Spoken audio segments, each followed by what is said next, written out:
Často sa nachádzajú v mimoriadnych situáciách, ktoré si len ťažko vieme predstaviť. Poznačené násilím, chudobou, vzdelávacou chudobou alebo bezdomovectvom. Ako nadácia svätej Alžbety viedenskej arcidiecézy sa snažíme priniesť iskru nádeje do ich života a sprevádzať ich na ich ceste, pokiaľ je to možné. Ahoj, volám sa Nicole Mainer. Som výkonná riaditeľka nadácie svätej Alžbety.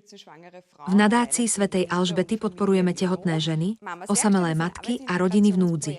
E-Mamin Workshop je projekt na integráciu osamelých matiek na trh práce. Snažíme sa pomôcť ženám vrátiť sa na trh práce. Ponúkame im jednoročnú pracovnú zmluvu na dobu určitú a poskytujeme im zručnosti.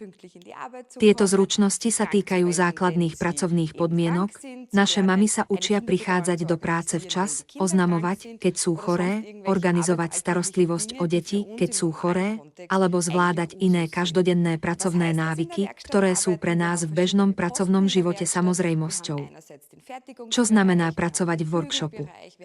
Ponúkame rôzne pracovné pozície v rámci workshopu, máme výrobnú časť, žehlenie, nákup a predaj a samozrejme aj administratívne a logistické úlohy. V workshope sa vyrábajú produkty, ktoré sú jednak vytvorené mamami pre mamy a jednak veci, ktoré sú potrebné v každodennom živote. Od peračníkov po bábky pre deti a samozrejme aj sezónne produkty. Naše produkty si môžete zakúpiť priamo tu v maminom workshope na Stephansplatz 6 v tzv. Zvetlerhofe alebo v našom online obchode dostupnom prostredníctvom našej webovej stránky www.elisabethstiftung.at. Nádej je pre nás veľmi dôležitý pojem.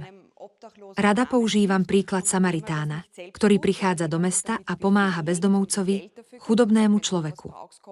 Nerobí to sám, ale poverí niekoho iného. Dáva mu peniaze a hovorí: ak budeš potrebovať viac, vrátim sa. To je ako cieľ seba pomoci. Je to pomoc na seba pomoc pre ženy v núdzi. A to je pre nás kľúčový bod, dávať nádej tým, že ženám umožníme prevziať kontrolu nad ich životom so svojimi deťmi. Vytvoriť nezávislý život pre seba, prostredníctvom všetkých našich projektov a aktivít sa snažíme podporiť naše mamy a ich deti. Usilujeme sa im priniesť nádej na lepší svet, lepšiu budúcnosť.